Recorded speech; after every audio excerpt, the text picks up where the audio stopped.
Hello students, स्वागत है आप सभी का वोल्केनो आईएएस के डेली करंट अफेयर के डिस्कशन में। तो आज का जो करंट अफेयर का जो डिस्कशन है उसे हम स्टार्ट करते हैं। सबसे पहले स्टूडेंट्स हम बात करेंगे प्रीवियस क्लास में आपसे जो क्वेश्चन पूछा था हमने उसके बारे में। तो प्रीवियस क्लास में हमने आपसे पूछा था कि जो जम्मू एंड कश्मीर है, जिसको बेसिकली यूनियन टेरिटरी के रूप में डिक्लेयर किया गया है 2019 से, तो वो जम्मू एंड कश्मीर के अंदर कौन कौन से नेशनल पार्क हैं वो पाए जाते हैं, उसके बारे में हमने आपसे क्वेश्चन पूछा था। तो बेसिकली उसके बारे में अगर हम डिस्कस करें स्टूडेंट्स, जम्मू एंड कश्मीर के अंदर टोटली जो हैं 5 नेशनल पार्क हैं वो पाए जाते हैं, जिसके अंदर है Dachigam national park. Dachigam national park so popular, आपको पता होगा उसके बारे में। तो जो फर्स्ट है वो है डचीगम नेशनल पार्क स्टूडेंट्स। इसके अलावा जो है हेमिस नेशनल पार्क है। हेमिस नेशनल पार्क जिसके बारे में हमने कल ही डिस्कस किया था कि हेमिस नेशनल पार्क के अंदर जो स्नो लियोपार्ड्स हैं, तो स्नो लियोपार्ड हैं, उनकी जो पॉपुलेशन है वो आपको यहाँ पे काफ़ी ज़्यादा देखने के लिए मिलती है। थर्ड, अगर हम किसी नेशनल पार्क की बात करें जम्मू एंड कश्मीर के अंदर जो पाया जाता है वो है सलीम अली नेशनल पार्क, जिसे सिटी फॉरेस्ट के रूप से भी जानते हैं। सलीम अली नेशनल पार्क है थर्ड वहाँ पे, Salim Ali national park. Students इसके अलावा किश्तवाड़ नेशनल पार्क है और काशीनाग जो नेशनल पार्क है वो भी पाए जाते हैं जम्मू एंड कश्मीर के अंदर। Kishtwar national park and Kazinag national park. तो ये टोटल 5 नेशनल पार्क हैं जो जम्मू एंड कश्मीर के अंदर मिलते हैं। इसके अलावा स्टूडेंट्स अगर हम बात करें, वहाँ पे अभी रिसेंटली एक वेटलैंड साइट है जिसको रामसर साइट के अंदर डिक्लेयर किया गया है। आपको रामसर साइट के बारे में पता होना चाहिए कि इंडिया के अंदर टोटल 75 रामसर साइट हैं प्रेजेंटली, जो इंडिया के यहाँ पे 75 ईयर्स ऑफ इंडिपेंडेंस के कंप्लीट होने पे ही 75 जो साइट्स हैं वो रामसर साइट्स के अंदर ऐड की गई हैं। तो अभी जो रिसेंटली वहाँ पे जो रामसर साइट को ऐड किया गया है वो है सालबुग वेटलैंड कंजर्वेशन रिजर्व है, जिसे यहाँ पे रामसर साइट के अंदर में डिक्लेयर किया गया है। बेसिकली किसी भी वेटलैंड को रामसर साइट के अंदर डिक्लेयर किया जाता है तो वो इम्पोर्टेंट बन जाती है स्टूडेंट्स। आप देखिए कि रामसर एक कन्वेंशन है जो वेटलैंड्स के कंजर्वेशन से रिलेटेड, उनके जो प्रोटेक्शन है उससे रिलेटेड है। रामसर कन्वेंशन जो 1973 के समय में रामसर नाम का जो सिटी है ईरान के अंदर में, वहाँ पे ये कन्वेंशन है वो साइन किया गया था। तो आज का जो करंट अफेयर का जो डिस्कशन है उसे स्टार्ट करते हैं स्टूडेंट्स। फर्स्ट टॉपिक की अगर हम बात करें तो फर्स्ट टॉपिक है स्टूडेंट्स स्पोर्ट बैलिड ईगल ओवल के बारे में। स्पोर्ट बैलिड ईगल ओवल की अगर हम बात करें स्टूडेंट्स, अभी रिसेंटली इनको स्पोर्ट किया गया है। इनका जो बेसिकली एरिया होता है, स्पोर्ट पैलिड जो ईगल ओवल हैं, इनका जो हैबिटाट होता है, जो एरिया होता है, ये मैक्सिममली पाए जाते हैं ऐसे एरिया जहाँ पे थिक फॉरेस्ट हो, लार्ज ट्री का कवर जहाँ पे मिलता हो, वहाँ पे ये बेसिकली पाए जाते हैं इंडियन सब कॉन्टिनेंट के अंदर में। बट अभी रिसेंटली यहाँ पे देखा गया है कि नागार्जुन सागर जो श्री साइलम टाइगर रिजर्व है वहाँ पे इनको देखा गया है। जो Nagarjuna Sagar Srisailam tiger reserve है उसका जो शेषाचलम का जो एरिया है फॉरेस्ट का, वहाँ पे इनको देखा गया है। स्टूडेंट्स नागार्जुन सागर जो श्री साइलम टाइगर रिजर्व है ये बेसिकली इंडिया का लार्जेस्ट टाइगर रिजर्व है, इसके बारे में आपको पता होना चाहिए। इसके अलावा स्टूडेंट्स अगर नागार्जुन सागर की अगर हम बात करें तो इसमें नागार्जुन है वो बेसिकली एक बुद्धिस्ट मोंक हुआ करते थे, उनसे रिलेटेड है Nagarjunasagar Srisailam tiger reserve. Buddhist ये जो मोंक हुआ करते थे नागार्जुना के द्वारा ही वहाँ पे एक यूनिवर्सिटी है, एक बुद्धिस्ट लर्निंग सेंटर है, उसे चलाया जाता था नागार्जुना के द्वारा। नागार्जुना के द्वारा ही जो मध्यमा का स्कूल है, बुद्धिज़्म से रिलेटेड जो मध्यमी का स्कूल है उसको भी इन्होंने स्टार्ट किया है, उसके भी ये फाउंडर हैं मध्यमी का स्कूल के। तो स्पोर्ट बैलिड जो ईगल ओवल हैं उनको अभी रिसेंटली डिस्कवर किया गया है, देखा गया है, स्पॉट किया गया है नागार्जुनम सागर श्री साइलम टाइगर रिजर्व का जो एरिया है वहाँ पे। बेसिकली ये एक प्रीडेटरी बर्ड है। इनकी अगर हम बात करें जो लेंथ है 20 से 25 इंच के आसपास इनकी लेंथ होती है। वेट आपको अगर देखने को मिलेगा 1.5 किलो से 2 किलो के आसपास इनका वेट होता है। और स्मॉल जो रोडेंट्स होते हैं, जो लिजार्ड्स होते हैं, इनको ये फीड करते हैं, इनको ये अपना भोजन बनाते हैं। अगर हम बात करें स्टूडेंट्स स्पोर्ट बैलिड ईगल ओवल के बारे में तो ये जो इनकी जो आवाज़ निकालते हैं, ये जो स्क्रैमिंग करते हैं, स्क्रैम जो करते हैं, काफ़ी स्ट्रेंज होती है, completely equal to the human beings के जो इस ह्यूमन बींग्स जिस तरीके से चिल्लाते हैं, तो वैसे ही इनकी आवाज़ ये अपने निकाली जाती है इनके द्वारा, स्पोर्ट बैलेट जो यहाँ पे ईगल ओवल हैं उनके द्वारा। इसी वजह से इनको घोस्ट ऑफ द फॉरेस्ट के रूप से भी जाना जाता है और डेविल बर्ड के रूप से इनको जाना जाता है, जो श्रीलंका का जो एरिया है वहाँ पे। अगर हम बात करें स्टूडेंट्स इनका IUCN स्टेटस की, तो लीस्ट कंसर्न है, क्योंकि इनकी जो पॉपुलेशन है वो काफ़ी ज़्यादा स्टेबल है। इसकी वजह से IUCN ने इनको जो लिस्ट कंसर्न है उसके अंदर में रखा है। तो स्टूडेंट्स ये था यहाँ पे स्पोर्ट बैलेट ईगल ओवल के बारे में, जिनको नागार्जुन सागर श्रीशैलम टाइगर रिजर्व का जो एरिया है वहाँ पे इनको देखा गया है। अगर हम बात करें स्टूडेंट्स नेक्स्ट टॉपिक की, नेक्स्ट टॉपिक है AK-203 जो असोल्ट राइफल है उससे रिलेटेड है ये बेसिकली।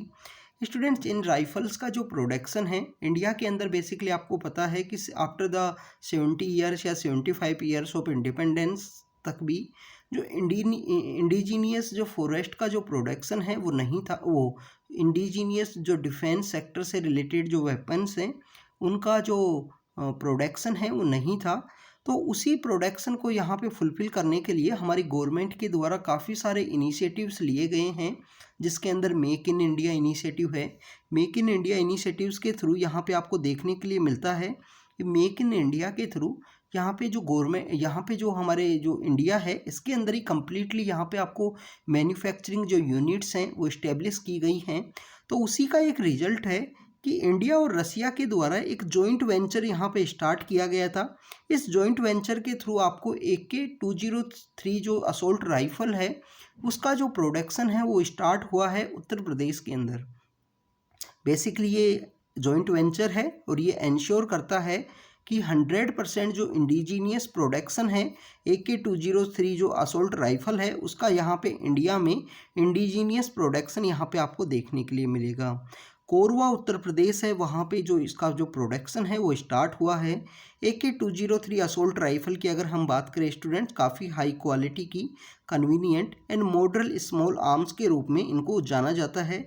जो शूटर होते हैं उनके लिए ये काफ़ी ज़्यादा हाई क्वालिटी की इनको कैटेगरी में रखा गया है। काफ़ी स्मॉल कन्वीनियंट है, काफ़ी स्मॉल इनकी साइज़ होती है AK-203 असोल्ट राइफल की। अभी ये न्यूज़ के अंदर क्यों है, क्योंकि आप इसको कोट कर सकते हो आपका जो GS के जो पेपर्स हैं उनके अंदर में, क्योंकि मेक इन इंडिया का एक यहाँ पे इनिशिएटिव के रूप में ये इमर्ज हुआ है। इंडिया के अंदर जो डिफेंस का जो प्रोडक्शन है वो स्टार्ट हुआ है। बाकी आपको पता ही है इंडिया यहाँ पे कम्प्लीटली डिपेंड हुआ करता था स्पोर्ट्स, जो हमारा जो डिफेंस सेक्टर है उसके अंदर में। बेसिकली यहाँ पे जो डिफेंस सेक्टर में इसके अंदर जो वेपन्स का यहाँ पे इंपोर्ट के ऊपर में इंडिया कम्प्लीटली डिपेंड हुआ करता था। स्टूडेंट्स अगर हम बात करें नेक्स्ट टॉपिक की, नेक्स्ट टॉपिक है ग्रामीण उद्यमी स्कीम के बारे में। ग्रामीण उद्यमी स्कीम से रिलेटेड अभी एक कॉन्वोकेशन हुआ था। कॉन्वोकेशन बेसिकली यहाँ पे ऐसे है, हमारे जो मिनिस्टर हैं उन्होंने झारखंड के अंदर में बेसिकली कुछ ट्राइबल पीपल्स हैं जिन्होंने ग्रामीण उद्यमी स्कीम के थ्रू जो स्किल लेनी थी, जो स्किल यहाँ पे गेन करनी थी, उसके जो सर्टिफिकेट्स हैं वो उन्होंने डिस्ट्रीब्यूट किए हैं। तो ग्रामीण उद्यमी स्कीम को क्यों लॉन्च किया गया, सबसे पहले तो आपको ये पता होना चाहिए। इसका लॉन्च के बिहाइंड में जो मेजर रीज़न था वो ये था कि स्किल ट्रेनिंग, हमारी जो ट्राइबल कम्युनिटी है उसको स्किल ट्रेनिंग यहाँ पे प्रोवाइड करनी है। ग्रामीण एरियाज़ का जो माइग्रेशन है, अर्बन एरियाज़ के लिए जो माइग्रेशन होता है वो इससे स्टॉप हो सके। तो ग्रामीण उद्यमी स्कीम को जो लॉन्च करने के बिहाइंड में जो रीज़न था वो हमारी ट्राइबल कम्युनिटी या हमारे जो रूरल बैकग्राउंड के जो लोग हैं उनको स्किल जो है यहाँ पे प्रोवाइड किया जा सके। तो स्किल अगर ग्रामीण लोगों को मिलेगी तो इंक्लूसिव और उनका सस्टेनेबल डेवलपमेंट होगा। वो लोग भी यहाँ पे जो ऑलरेडी जो फॉरवर्ड क्लास है या फॉरवर्ड सेक्शंस हैं हमारी कम्युनिटी के, उनके इक्वली यहाँ पे अपने आप को देख पाएंगे, उनके इक्वली ये रख पाएंगे, जिससे इंक्लूसिव डेवलपमेंट है वो कंट्री के अंदर देखने के लिए मिलेगा। अगर हम बात करें स्टूडेंट्स ग्रामीण उद्यमी स्कीम के बारे में, तो इस स्कीम को फंड किया है नेशनल स्किल डेवलपमेंट कॉरपोरेशन के द्वारा।